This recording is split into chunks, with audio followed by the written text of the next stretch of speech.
Welcome back to Little Things Are Big Things Education. This week's big idea is never give up on a student, where you'll learn the importance of your words and the way that you interact with your students and how that will reverberate back to you.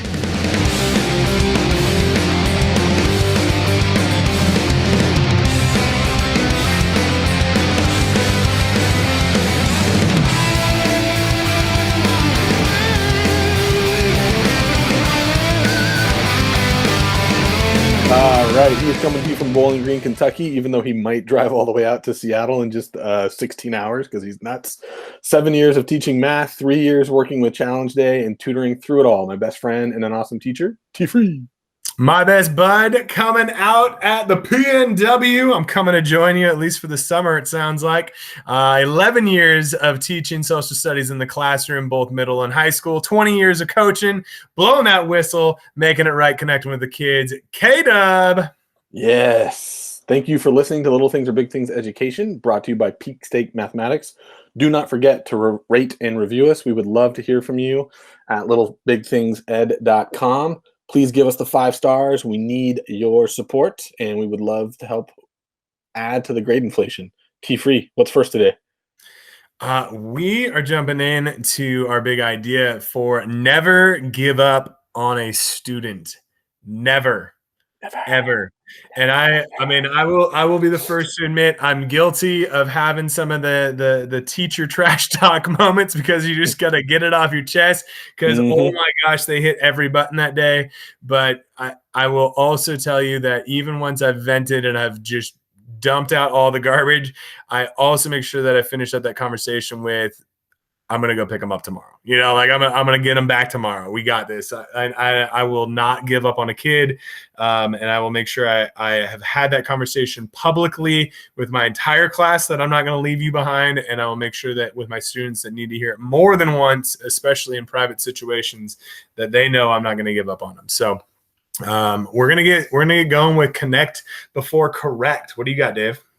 Well, yeah, so that's a term that I think I've talked about Jody McVitie a couple times on our podcast before. Again, she does some work around like student behavior intervention work, and was really formative to me because she was working at the school that I started out at, our wonderful alma mater, Canyon Park, and Go Knights. And she had this phrase where it was really kind of spoke to like really the whole purpose of this podcast, right? Is that before you can have any leverage in a conversation with a student, you really do have to make sure that you've connected first, right? That whole relationship building process from a big picture standpoint, but that's also true on a very micro scale, right? Like I know in our connections activity, you talked about from Tuesday, you talked about the hallway conversations, right? And one of the important things that you said is the first thing that you say to a student is like, hey, what's going on right now?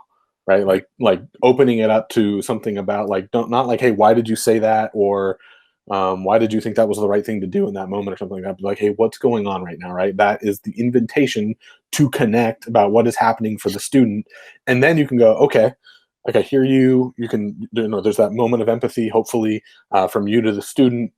And then you can go ahead and make that correction and repair whatever harm was done, or do whatever you need to do in order for you to feel like the student understands that they've made a mistake, that is not something that you want them to repeat. Right. What have you ever had? I know I've had this experience, and I'm curious how you would react to it, because I know how I reacted to it, and I'm curious if I was anywhere remotely close to the appropriate.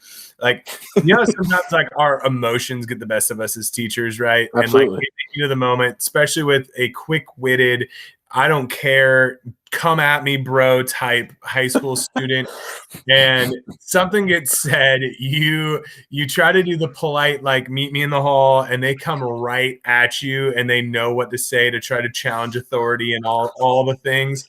And if you make a comment like, that you probably shouldn't, because I know I've made a quick comment in the moment, like, like, the reason why I'm kicking you out is because you don't know how to behave. Figure your crap out, get out. Obviously the wrong thing to say in the moment. And for me, like, I know that like apologizing is a huge piece of that. How do you try to repair that if the the repairing that needs to happen is actually between you and the student upon removal. The same thing you said, right? And I think,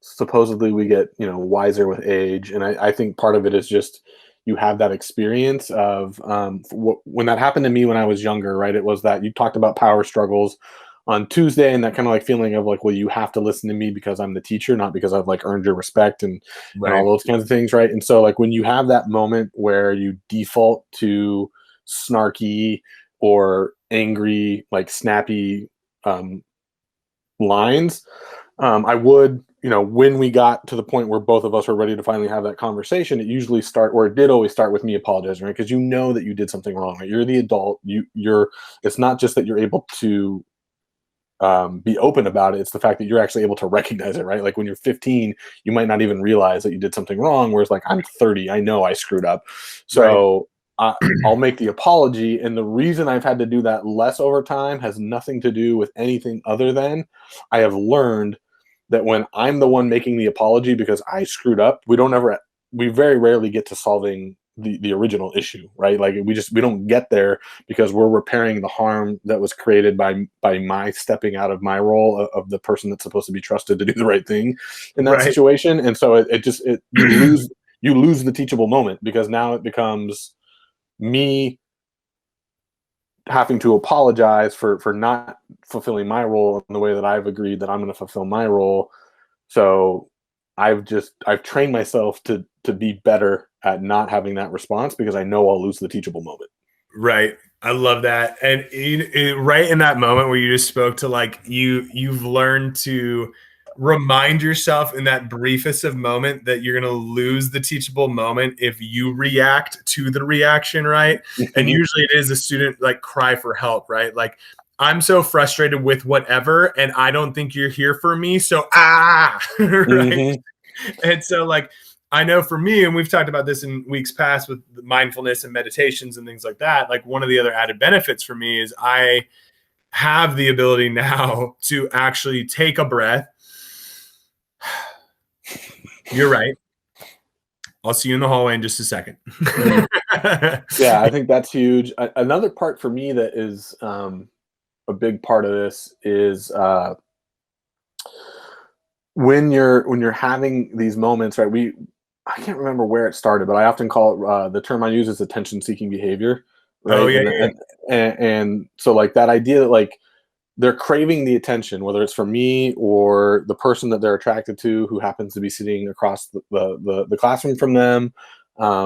However that shows up, right? Like they are presenting in some way, shape, or form. Another term that one of the teachers at our school uses all the time is peacocking. Yep. Right? Like we're presenting for other people, right? Like it's performance art. Um, I think something that you spoke to a little bit in the connections thing on Tuesday that's really important is if you can come up, and we'll talk about like that's a whole nother episode that I know that we've got scheduled, is like a way to give students a way to seek attention that is doing the things that you want them to do is really powerful. And that's why I think the hallway thing is so important, that like both of us talked about it in different ways where it's a very subtle, like again, like maybe it's just a hand signal or like, hey man, I need you to go in the hallway real quick, please. And then you talk like you're removing all of the spotlight from that situation Yeah. because you don't want you don't want the negative behavior to be something that gets rewarded by increased attention from everybody else in the room, right? You're literally feeding the fire when you Right. do that, which again has also been part of my learning about being better not to respond with snark or with frustration, because again that student is, unfortunately, that's how they're wired because of other things that are happening for them to get that attention, and you want to kind of eliminate that process. Right. So so we've done a good job of harnessing our energy. We've got the students either resolved quickly in the class. We've had the hallway conversation, whatever it is.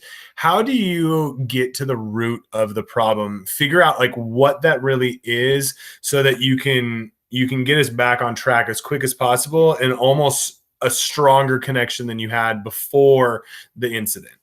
That's a great question, and I think one of my first things is I've gotten less worried about the as quick as possible part of that question, Mm. because one of the things that stuck with me as a metaphor, for those of you that used to watch House, one of my roommates in college was an aspiring med student, or is a doctor now, Jake, who you met. Oh, yeah. We used to watch House all the time, and made up profession, right? The whole diagnostic thing, but like the idea of like understanding that the bleeding is a symptom, not the actual disease, right? And so like getting to the root of like, okay, you might not be turning your work in, you might be acting out in class, you might be like being too physical in class, whatever the issue is that made it so that we need to have this intervention, oftentimes is not the actual problem, right? Like there's something Right. underneath that is occurring. And number one, you're not going to get to that if you don't already have a relationship with a student, if they don't trust you to share that early on. Although some students are getting more comfortable with that, which is good, I think. So like an example from just this week is I had a student who had missed a couple classes early in the semester. And again, for us, a whole new batch of students, right? So I don't really know this kid. And we had 6 assignments that were in the grade book, and the student had turned in a grand total of 0 of those assignments, right? And so Yep. I was getting really concerned, but we've also had a lot of weird stuff happening in Portland with like the ice storm that cut people's power and whatnot. So I was kind of trying to figure out, like, is this a result of that, or is like there's some other issue that I need to intervene with here? And one student just emailed and like opened up about the fact that they were dealing with depression and having a hard time with what's going on with remote learning and everything. And so, right, like that's the actual problem, right? And so like at that point, it's not how can I get you back into the learning as quick as possible. It's like, are you seeing a counselor? What can we do to get you some support? What can I do so that my class isn't adding to the stress that's creating the depression? And just Right. letting them be able to share that without feeling judged or like I'm trying to solve it for them, Yeah. is really important. But again, that's why I really think your first step again has to be connect, because the connection is where you then get the, okay, here's what the actual problem is. Yeah. And maybe learning how to do, I was going to use a math example. I couldn't think of anything. I'm sorry. I was going to say something equation, and then I was worried that I was going to say it wrong. Right. Like learning how to use evidence to support a claim is really not what's most important right now. Right. And being able to accept that. And I think at the risk of sounding self-important, I think that's probably my greatest strength as a teacher, is that it's very easy for me to drop the idea that my class is the most important thing that's happening right now and let whatever the student is dealing with become our primary focus. Right. Gosh, man, that's so good. Like I immediately started to think of like addiction, just because like that's something that I'm close to. I have a strong passion around, and like the issue is not drinking, right? Like Mm-hmm. that's never been the issue. The issue is trying to cover up some form of not feeling good enough, the feeling of not being loved, not having connection Mm-hmm. deep enough that you feel like you can't feel that pain, so you go and you numb out, right? Like Mm-hmm. and so in education, to just see a string of missing assignments and quickly go in and be like, okay, I need you to stay after school so I can get your assignments in so that your grade's back on track and now everything is fixed. Mm-hmm. No, you kept me sober for a week and I'm going to be back doing the same crap because we didn't hit the underlying issue. And so Mm-hmm. to speak to the idea directly about like, I need to connect before correct, because if I correct, I don't fix any of the problems. Like I need to connect so I understand your world a little bit better, so that I can make you a better human, so that you can contribute, so that you can feel accomplished. It's like so many deeper things that create the students that we all really want to create. And we lose focus of that because we're so driven by grades and test scores and crap. I'm going to say crap like that. Yeah, well, no, I think that's why you and I felt so motivated to drop in that podcast that might have felt like a one-off, where we were talking about like what's the purpose of education, right? And that's, for me, like once I was able to realize that number one, it certainly had nothing to do with making sure that kids knew how World War II started, and Right. even less to do, but also wasn't necessarily about like the knowing how to make the evidence-based claim or knowing how to do Pythagorean's theorem. Did I get that right? You did. Yes. Right, like those things, they're important, they're valuable, but the underlying surface of all of this, right, is that like our at the risk of getting super meta, like our society would be better off if we could all learn to focus on connection and vulnerability and allowing those things to be okay. I think that's another thing that I'm really trying to work on for myself. Right, like I do this asynchronous attendance thing because it's stupid at our school. We have asynchronous learning, which means do it on your own time, but we take attendance for that, which seems like they're not connected, right? Like, how am I taking attendance for something that where they're allowed to work whenever they want to? Anyways, Isn't so that just they turned in the assignment at well, some point? that's what I thought. But so I have this attendance form, and literally there's two questions on there. It's do you want to meet one on one for a Zoom call because you need extra support for something, and then the second is just a one being I'm doing terrible, I need help now. And it literally says that like this is a call for help. If you click one, it means you need help now. Number two is I'm not doing great, etc. Kind of like a less, than a five. I'm trying to do better at celebrating the kids that actually mark a five, which Right. is important for me. But the other thing I'm trying to do is normal, like it's okay to be at a two, right? Like there's no judgment about around being a number two. It's like I don't need to fix that for you. It's okay for you to be a two today, and maybe you'll be a two tomorrow, but maybe you'll get to a three next week, right? Like all of those things are okay. And I think the desire to fix things is part of like a fear of the vulnerability that it takes to just look at someone and say like, hey, I'm sorry that you feel like crap. Right. And it's okay that you feel like crap. Like just sitting with that and being okay with it is really hard for us. And Yes. also because it doesn't feel productive, right? Like if a kid's not feeling like they're in a productive space, and that's what I feel like my biggest area for growth has been during this remote teaching cycle, is that I have gotten much, much better at just saying like, hey, we don't need to solve that right now. Like take the time that you need. And when you are ready, let's get back to the learning. And then you and I will figure out a way to make that happen, right? Like dealing with that on a really case by case basis. It is more work, but it's also the better way to do the work. So, Right. One of the things you just spoke to, which I think brings us right back into this idea of like I'm never going to give up on you, is the constant contact that you're having, and taking something that could just be I checked attendance because you turned in your assignment to I checked attendance because you told me how you were feeling in this moment. And even though you don't need to fix it or correct it or make it wrong for just having a crappy day, but I know you do this because we've had these conversations, but like the importance of like, I'm never going to give up on you, and I'm going to make sure that I follow up with you. Right. And so whether that's our conversations out in the hallway or if it's that checking in and just seeing how they're doing, what are some of your best practices for following through with these processes?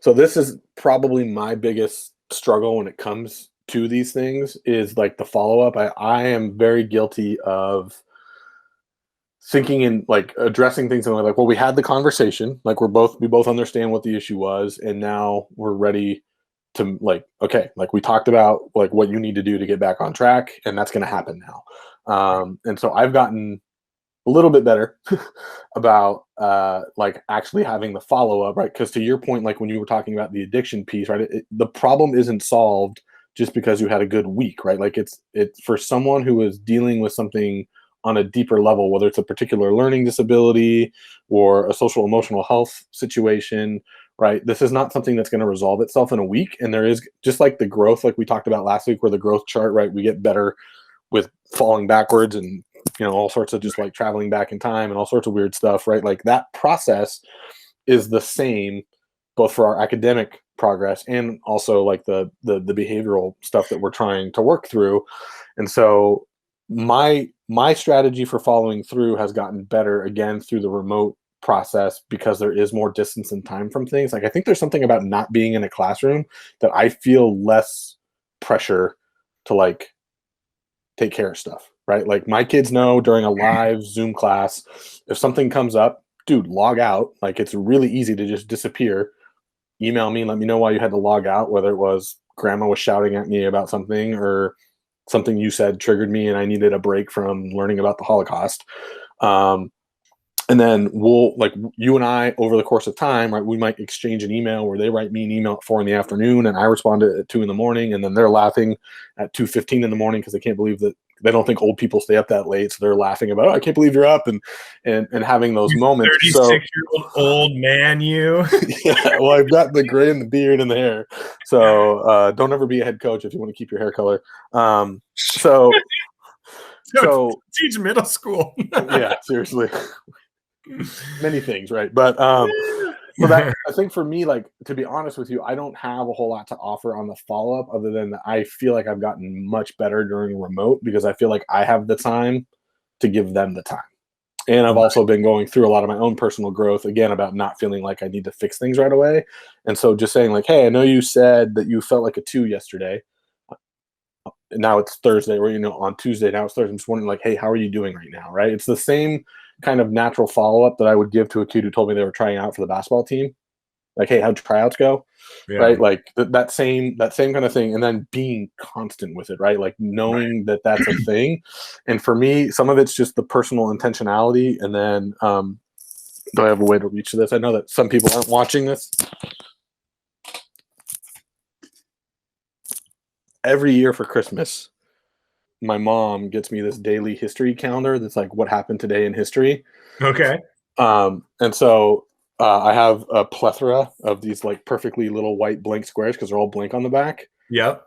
So as also a fan of reduce, reuse, recycle, right? Like I just have these notes all over the place. So like if a kid says something that's important that I know I need to revisit, I'll make a note of it and I'll put it somewhere so that I'll see it again routinely so that I can make sure that I'm seeing it. And I know that there's digital ways to do that. Those things just don't work for me. Like my instinct when something crops up, when I get an alert on my phone, my instinct is to get it out of my way. Like I have like a severe OCD about like even having unread email in my inbox. Like it really bothers me if there's like a little 1 in the parentheses on the Gmail next to my tab. Like, no, right. I need to read that. Like it blows me away when people do screen shares and it says like 3,000 emails in parentheses. I'm like, what is happening in your life? So anyway, that's again, it's not something that I'm great at. It's certainly not something that I would say like do as I do right now on the follow up. I'm still learning how to do that. Right. Well, I do want to like give you more credit than you gave yourself because I remember a story you shared about a student's like, yo, K-Dub, like all of my teachers ask me how I'm doing. You're the only one who followed up when I said I was feeling crappy because like, I mean, I'm guilty of that. I've asked several times, like, how like doing check-in things. And I'm like, oh, that person's not feeling well. So I keep an eye on them maybe through the day to see if anything like red flags massively at me. I'm like, I already got the red flag. Go have the conversation, and do the follow-up. So that's why I wanted to check in because I know you're doing it enough that students are saying like you're the only one who's checking in. So well, and I appreciate you mentioning that because actually the kid who shared the depression story, like that was the first thing that student wrote in their email. It was like, thank you for following it up. None of my other teachers would have done or have done that, which, there's also a part of you that like your heart breaks a little bit when you hear that like they feel like they've been failed by other adults already at that point. Like that's just like, I know that I do things differently than other teachers and that I've given myself permission to care less about my content, but but it's still it hurts. One other thing that I would plug real quick as it relates to the follow-up thing, something that we studied, I think you weren't in North Shore anymore, but when they made that transition to the middle schools model instead of having the junior high model, they made a couple of other changes. They went to a block schedule, right? They recalibrated they reconfigured the grades, all that stuff. They opened a new high school, right? This massive wave of change. Right. That went through the district. And I was on one of the committees that was studying like, how are we going to do this? And one of the things that surfaced, and I know they did it at least the first year, that was really cool is students saw their teachers at different times throughout the day all week, right? So like they did a schedule where it was like, you'd go to 1, 2, 3 on Monday and then 4, 5, 6 on Tuesday, and then all 6 of your teachers on Wednesday as an anchor day. And then on Tuesday, instead of going 1, 2, 3 again, you'd go 3, 2, 1. And then on Thursday, you'd go 6, 4, 6, 5, 4. And the power behind that, like the studies of just like think about how different your kid would be if maybe they're on free and reduced meal plan and they haven't eaten breakfast. And so they're grumpy and or whatever because they're hungry first period, but you see them after lunch now on Thursdays, and they're a completely different kid. Right. Yep. And there's a million things like that, right? Just like Yep. you see kids at different times throughout the day, and all of a sudden, you have a different relationship with that kid because you understand them differently. We're just not a morning person, right? Like, let's be honest. Like, some of us just are not, especially teenagers, are just like not ready to be dialed Right. in. It's at 7:30 in the morning or 8 o'clock in the morning. So I think one thing that all of the people who are listening to this podcast can do, right, is like, if there's a way for you to advocate for something like that at your school, I would do it, because the feedback that I got from teachers, I had left Canyon Park by the time that change got implemented, but I was still talking to teachers and administrators, and they noticed a major difference in the way they were interacting with their students because they knew their students better. Yep.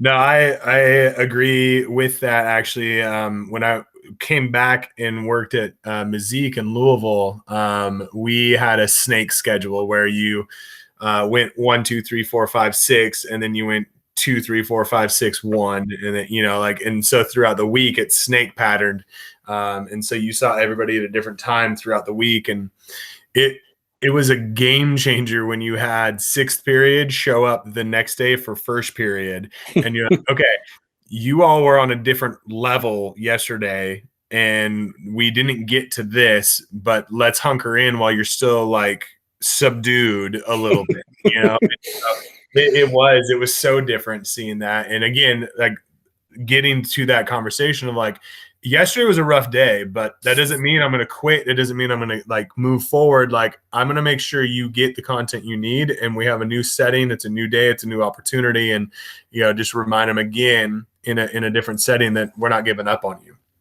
Yeah, to me, like, again, I know, like, that's a resource that a lot of us don't have control over. And I know when we were prepping for this episode, you had a lot of good ideas for resources of things that you do actually have control over.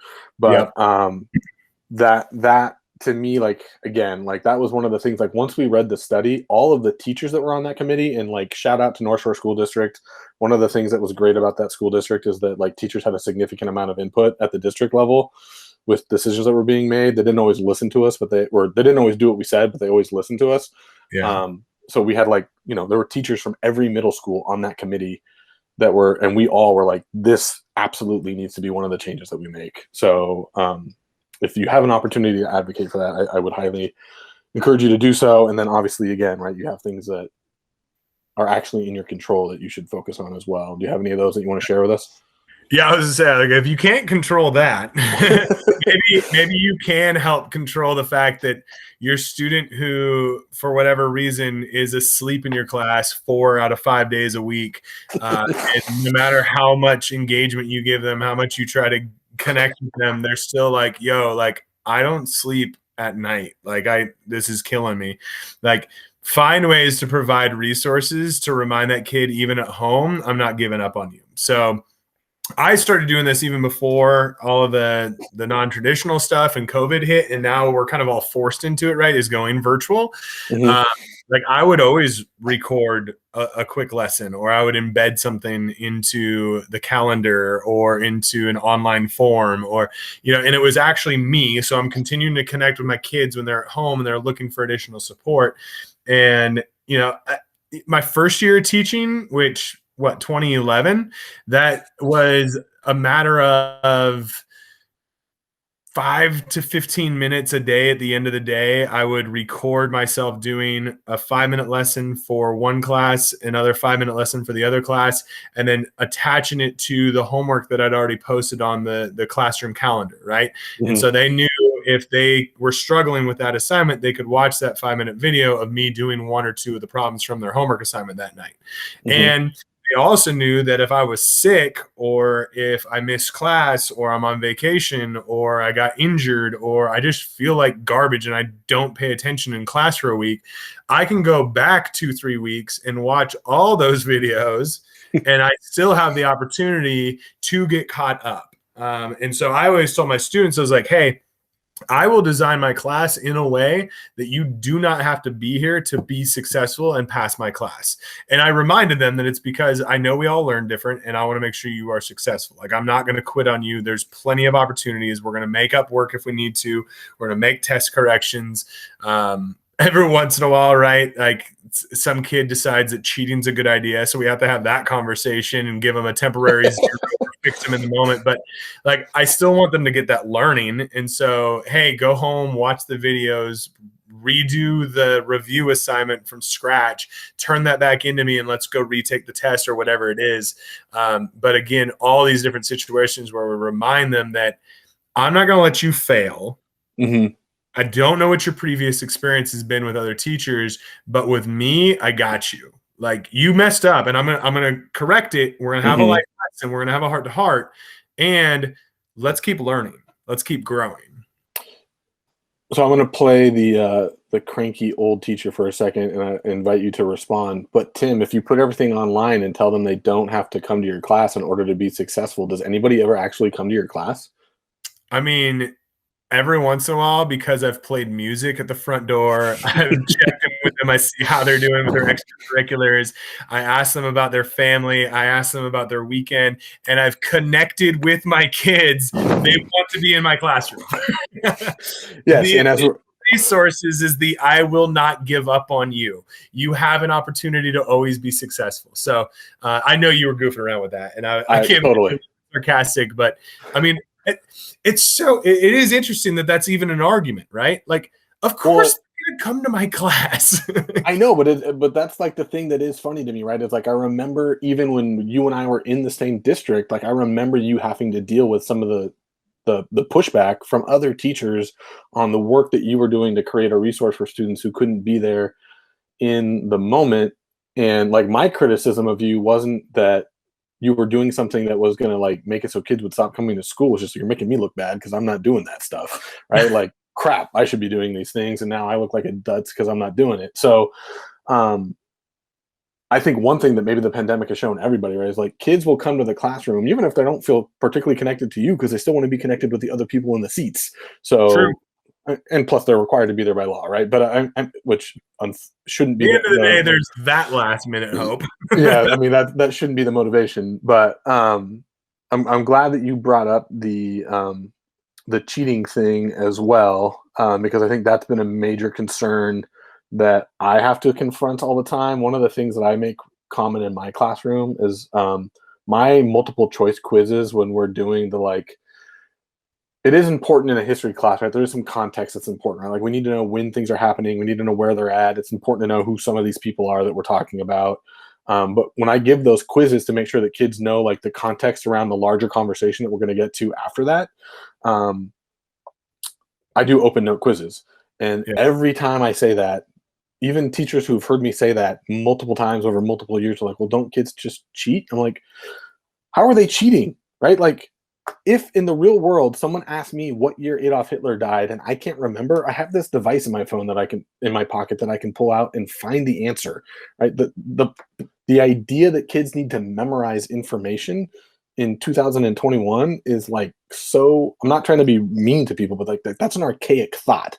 And so like I'm not worried about cheating. I'm worried about, do you know where to find the answer? I gave it to you, and if you were smart enough to write it down in the spiral that I keep in the classroom for you, that you can come pull out because there's a folder with your name on it, then the test is easy. Right. Like that's the goal, right? I just want you to be able to understand that when we're talking about World War II, we're referring to the war that Adolf Hitler is famous for, right? Like as long as you have that little P rattling around in there when we're talking about bigger issues later on, that must come up. So I'm wondering like how either A, you've had to confront teachers who are worried about cheating, and or I haven't had to deal with, and or maybe I'm not good at identifying it. How do you deal with students when they cheat? Funny you should ask that because it happened today. Okay, so all of this that you were just talking about literally was all wrapped up into everything that happened today. So I teach very virtual. I have for years. I have Google Forms for the most part, how I do my assignments and I do my tests and things like that. I had two students in the same class that were not friends cheat in different ways, but very obvious. And I called both of them out today. So I was able to exercise my hallway conversations. I was able to have this I'm not going to give up on you conversation, like all of it tied in today. So it's just funny that it kind of played out that way. But I give the test It's Google Classroom, Google Form. I give them a note card. Like literally, it's a piece of paper that has all the definitions of parallelograms, and it's got polygon some interior stuff, so they don't have to memorize the formulas. Same thing you were saying, right? I don't need you to memorize the formula. I need you to know how to use it. So if you looked it up on Google and then you saw an 8-sided figure, you'd be able to figure out the interior angle if you needed that information, right? And so I hand them the information. I'm hoping they know how to use it. I'm not even joking. 30 seconds later, I'm sitting on my computer and I see a submission come in, 100% score.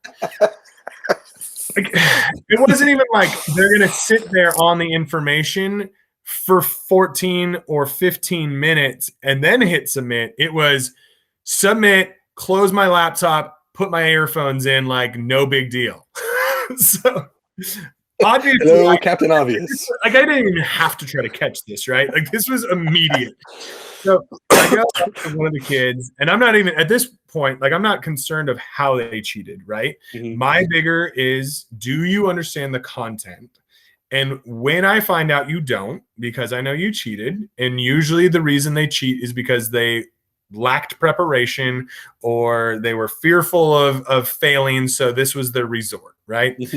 Or they just think it's easier than putting in the effort. And you and I had this conversation, right? Like if you try as hard at cheating, if you try as hard at knowing the content as you did at cheating, you would do just as well, but you wouldn't have the negative consequences. So I drift this piece of paper over to the student, and it's got one of the problems written on it, handwritten by me, and it just says solve for X, right? And I slide it to the kid and I say, hey, can you do that one for me on a piece of paper? Show me your work. I just want to check that you know how to do that problem. I already did the test. I was like, yes, and I want you to show me that you know how to do that. But I've already done it. Are you going to give me extra points?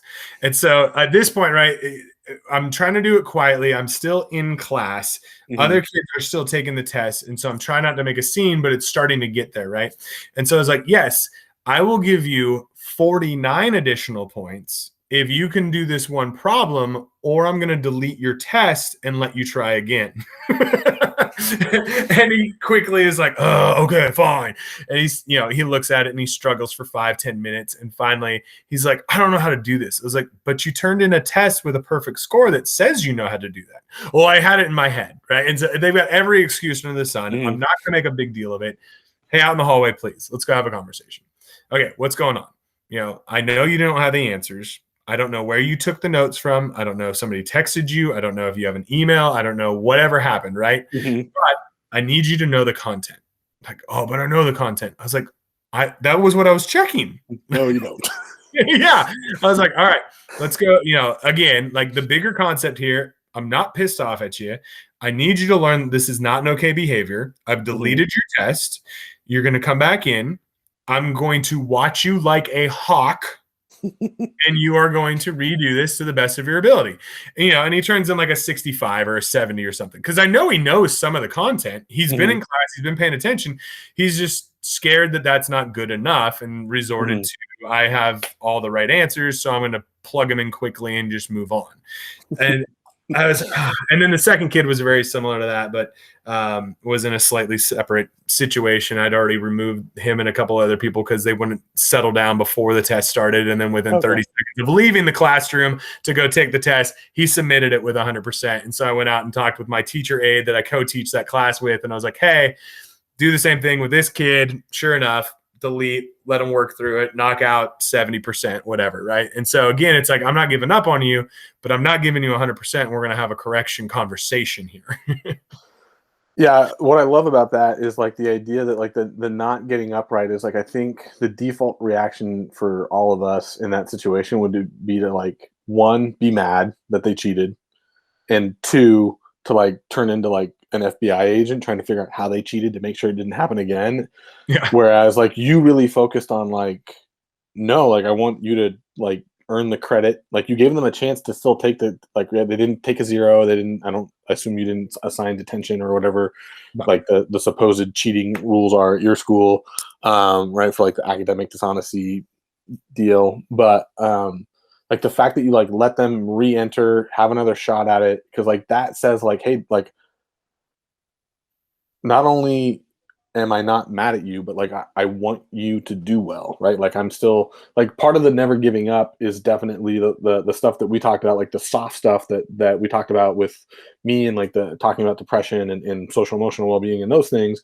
But it's also like the ability to do the work, right? Like hold the kids accountable to the fact that they should be able to do the work. And I think that's the part that sometimes people miss when they hear me talking about the connect before correct, is that the correct is still going to come, right? You're still going to Right. push them to do the work. It's just a matter of how do we arrive at that place. Well, that's so big with the language we use, right? Like Mm-hmm. when we have those conversations, be very direct and very specific in the word choices we have, of making sure they understand it's not okay that you cheated or you Mm-hmm. attempted to pull a fast one on me. And I was fortunate today that they did it in 30 seconds and I had an entire class period to create the correction and immediately test their understanding before Mm-hmm. they even had an opportunity to go try to find a different way, right? It Yep. was immediately boom, okay, almost no harm, no foul, right? Mm-hmm. Like, I'm going to call you out. If this becomes an issue, we're going to have to, have deeper conversations. But yeah, I mean, the language was the yes, and I know you turned it in. Yes, and I know is a big one for us. And the other one you were talking about is like hold them accountable. Like at the end Mm-hmm. of the day, I need you to understand the content. I want you to graduate, but I also want you to know how to critically think, how to use resources, and how to solve problems. Yeah, like hold them. A phrase that one of our teachers at our school uses a lot, actually might be our principal. Hold them capable and able, right? Like it's not about like doing the work. It's like I know you can successfully do the work if we give you time. And like to your point, right? Like you made the joke about like if you put as much energy into learning the content as you did into figuring out how to cheat, Right. right? Like you might have been more successful on the actual test and felt more proud of what you did, right? And you probably hear it 1,000 times a year, right? Where a teacher will say, "Man, if you would just put as much energy into doing the work as you do to avoiding the work, Right. your life would be easier," right? Like I feel like I hear teachers say that to or about students on a regular basis, and I know I've felt this and expressed the exact same thought on a regular basis. But I think where the shift happens, right, when you start thinking about capable and able, is like it's not just that I want you to do the work, it's that like because I haven't given up on you, I know that you can do at least part of it, right? And once we get that part done, right, like for the student that you talked about who got like 65% or 70%, okay, now we know what we don't know. Going back to our growth mindset and our reflection process, right? We can't start a trip until we know where we're leaving from. Like it doesn't really matter what point B is if we don't know what point A is. Like, Yeah. okay, now we've established an understanding of what we don't know. Let's start working on it. Yeah. Yeah. So that's great. It's kind of funny that Literally happened today. well, just the hilarity too of like there's also like just the like I don't know, like I don't want to teach kids to cheat. Obviously, we're not going to promote it, but like be better at cheating, man. Like don't submit a perfect score in 30 seconds and then close your laptop and stick the head foot. Like that's just like waving a flag that just said I totally cheated. Right, right. And you were talking about the creativity that it takes sometimes to figure out how to cheat. That's one of those learnable moments of like, yo, your creativity is pretty low, bro. Like this kid, no joke, walking out the door today is like, come on, man, I got away with it. And I was like, no, you didn't. Like you hit submit, but you did not get away with it. Like I called you out immediately. I got away with it. That's like being in court and saying, "No, but I robbed the bank." Yeah, we know. That's why we're here. Yeah, and you got caught. Just because you perform the action does not mean you get away with it. Like, so yeah, so many learning moments, and Yeah, there's a I'm lot of teachable moments in there. That's hilarious. God, that's great. I got away with it. No, dude. God. Hey, everybody, we're going to jump in real quick with you and interrupt you. We appreciate you hanging out with us. And always, we would like to extend you even more free content. Swing by littlebiged.com. You'll see all the free resources we have for you inside of a shared Google folder for you, completely free. And then if you want to go even deeper dives with us, get some of our actual classroom content, and join us on our live monthly, please join the Teacher's Vault. We'd love to have you there with us. New in the vault this week is the asynchronous attendance form that I talked about earlier in the podcast. Awesome. Now let's get back to a couple good laughs about our cheating students, and here's some great story time with K-Dub to finish out. I'm sure you've got some good stories because I know you've got a couple different teaching experiences, and you've kind of worked with a wide variety of student type. I would say in your 11 years. Sure. What are some of your experiences you get to share with us today? All right, yeah, let's get into story time here. I just again, I'm gonna remember that story from that kid. That is just so hilarious to me. But I got away with it. No, you don't. Please do not begin a life of crime, young man. Yeah, you're not gonna make it. You're not gonna last very long. Multiple levels of support there. Great. So my first story that I want to talk about, my very first I call it full-time teaching job, like after being um a student teacher and then subbing for like a little bit. I really did not like subbing, so I spent very little time like being like the one-off guy in the classroom. I think I did that like maybe 3 times before I got a long-term sub job.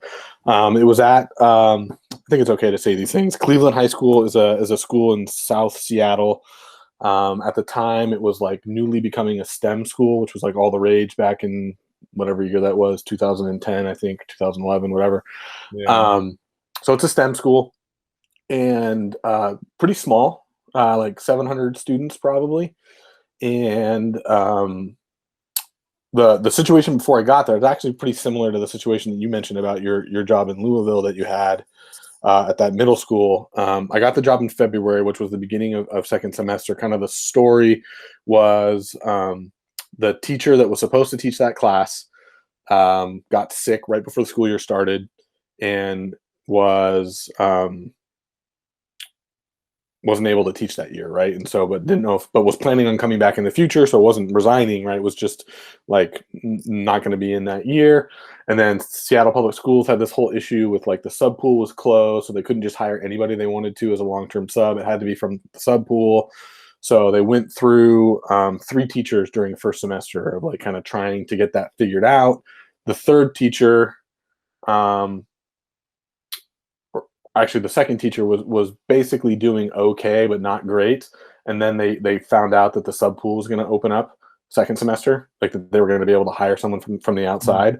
And so they told him like, hey, we're going to be moving on at second semester, so he left. And then they had like a stopgap for like literally the month of January. The guy was there for knew he was only going to be there for like 2.5 weeks or whatever. So anyways, that happens. I happened to one of the women that was my secondary methodology instructor. She was getting her doctorate and was understudying for our lead teacher, professor in that regard, was now the dean of students at this school, and called me, knew I didn't have a job yet, and was like, hey, we would love to have you at Cleveland, come interview.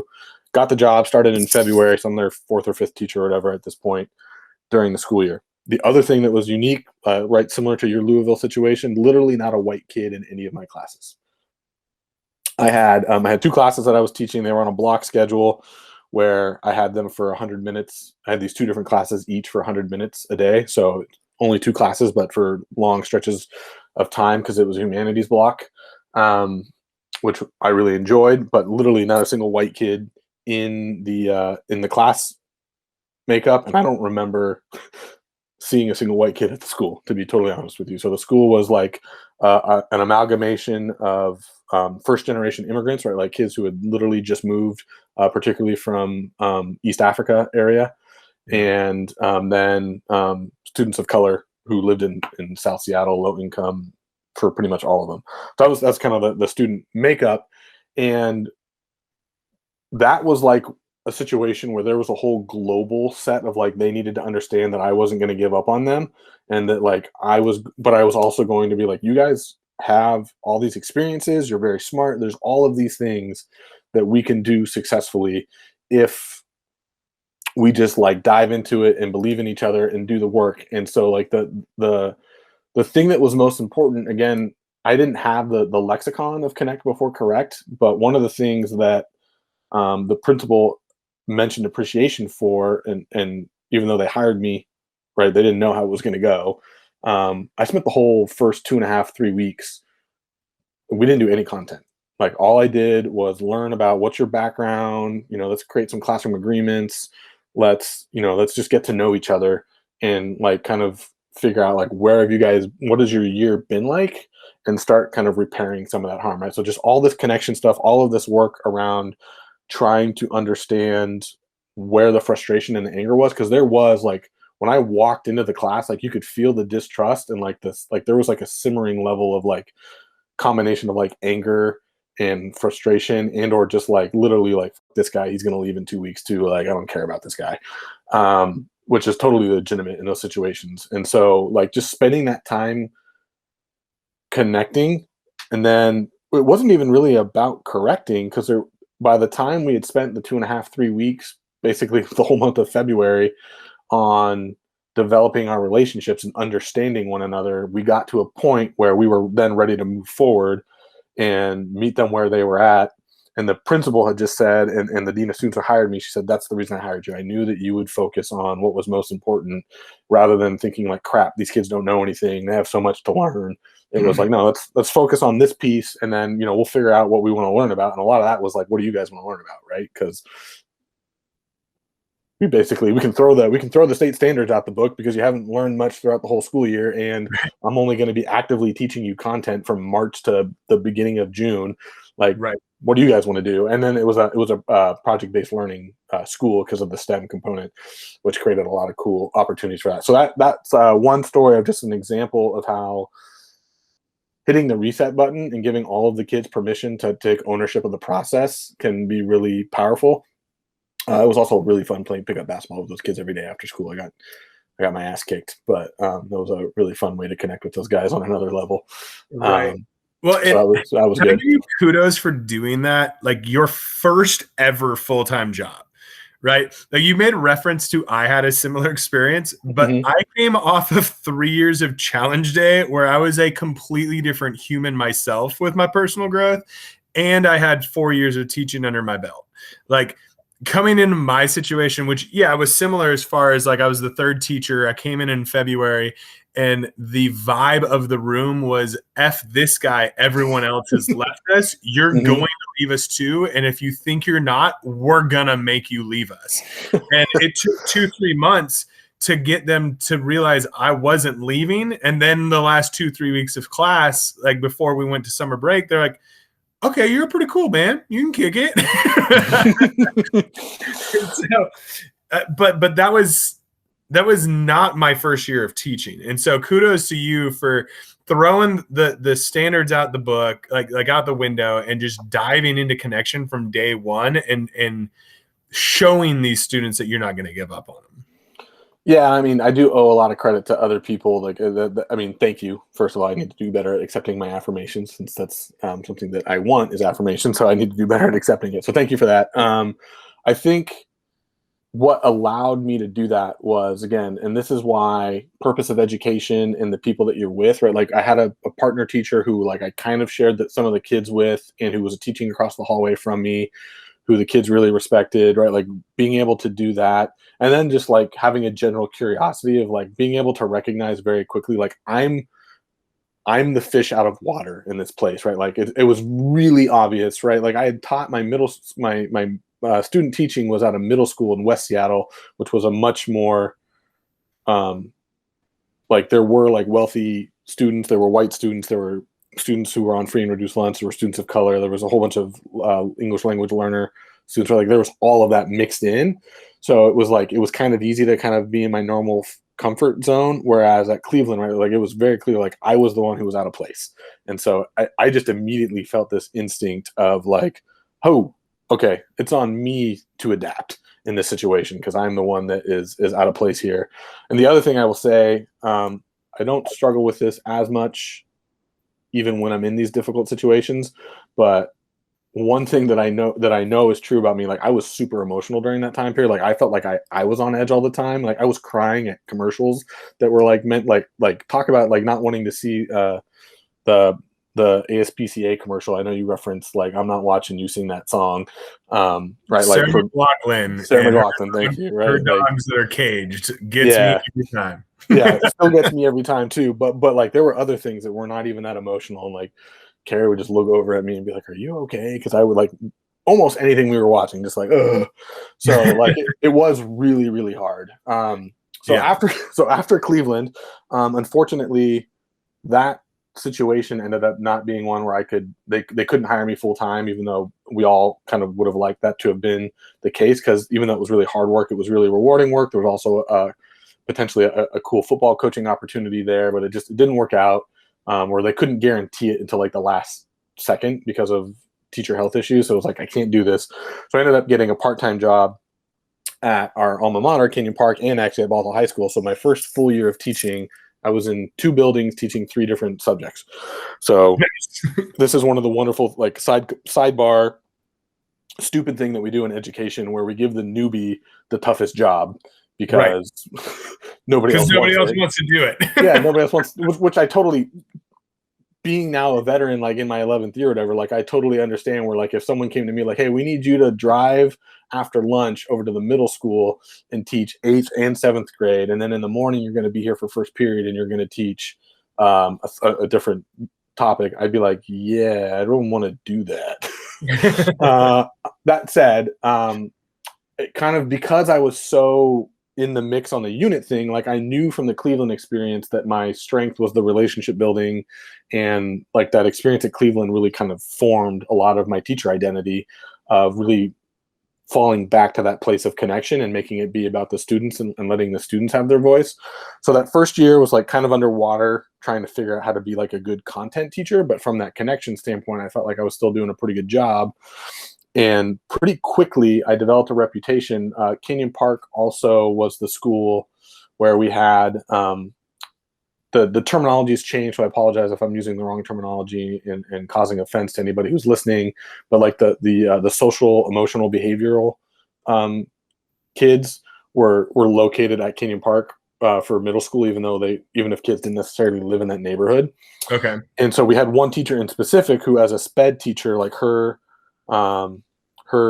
speciality was working with those kids, right? Like she had a classroom that only had like 15 seats in it, and it was a totally different vibe in there. She was an amazing teacher. She was just awesome. The way she could calm a kid down or reach a kid that nobody else could reach was really fascinating. But after like 2 years of me being at Canyon Park, she didn't really ask me so much as she voluntold me, but she basically said like, hey, all of my kids that need to be in a social studies class, they're going to have you, because I know that you're not going to freak out, right? You're not going to put them on blast in public. You're going to, like, you have some strategies, and you're also willing to listen to my strategies when I tell you how to work with a kid. So the second story that I want to tell is about this kid. I'm going to change his name just in case.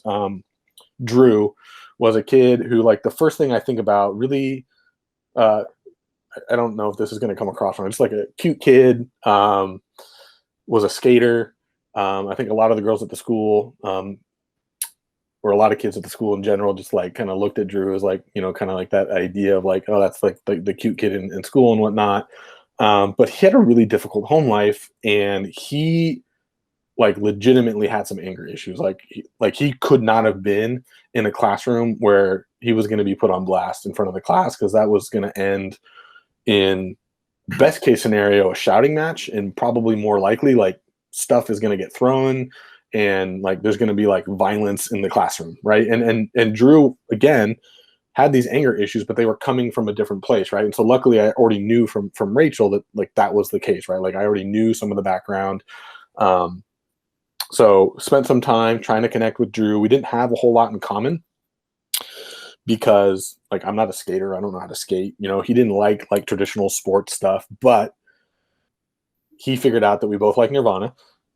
Right. Nice. So going back to the music piece, Yeah. I didn't scream at him when he brought his skateboard in the classroom. I let him use his little tech. This was back when tech decks were still a thing. Like I let him use his tech deck during certain parts of class. Like we came up with some times that he could use it. Right. And so we had all these different agreements about like, hey, you can do this as long as you're doing that. And you can do this as long as you do that. And so like, number one, like having those agreements was really important for him. But the things that really stood the test of time with Drew over the course of the year was the patience, because like we talked about earlier in the podcast, a kid who's dealing with those things, right, they're going to have bad days, right? There's going to be days where there's quote unquote regression or whatever. And we developed trust with each other over time, because he knew that when he had one of those days, I wasn't going to get angry at him. I wasn't going to hold it against him long term. If he needed to go into Rachel's room to take a break, I would let him do that, right? Like, we go out to the hallway. Hey, man, what's going on? Hey, whatever happened, I just need to go to Rachel's room. Okay. Have her call me when you get there so that I know that you got there safely and that nothing happened to you on your way there. And, I'll see you tomorrow. Yeah, I'll see you tomorrow. Okay. And sometimes he would even come back in at the end of the day and say thank you for like letting him do that. But the patience was the first thing that really helped. And then I think the thing that was even more important was I constantly was telling Drew, like, hey, I know you can do this, right? Like, I believe that you can be successful in this classroom. And one of the nicest things that I've ever gotten from a student was Rachel had called me during my prep at the end of his ninth grade school year and said, hey, I need you to come down to my room to talk about whatever, like totally like trying to get the surprise party in on me. Walked in there, and Drew had prepared like a little statement that he just wanted to read to me about how much he appreciated the fact that I never gave up on him, that I always believed in his ability to be a good student, and that I allowed him to like be himself, right? To like express his ability to be successful, and take the time to get there with him. And luckily I also had some extra time with him because he'd been in my class for part of the year in 8th grade when they were ready to experiment with him being in a gen ed class setting. But like, just I don't think it would have been as successful if it would have just stuck at being patient with him, if I hadn't also like told him, like, dude, you can do this stuff, right? Like, you can do the work. And that was a really cool moment for me, having him feel like he wanted to express that, and then also just seeing the growth that he had as a student over time, just like the work that he started doing once he believed in himself, was really, really cool. Dude, dang. Those were awesome stories and such a great way to finish out our never give up on student week. So yeah, I think we just wrap it up right there. So appreciate it. Sounds good. The big picture, right? Never ever quit on your students. So Never. thanks for listening. Thank you for all that you do in the classrooms. I know a lot of you are putting in the hard work. You're building the relationships. You're never giving up on these kids. You're giving them a different experience of what life can be. And you're getting those moments. And I hope you have the rewards that Dave got to experience there and shared. So if you've got something like that, please hit us up on Facebook or drop us a line through littlebiged.com.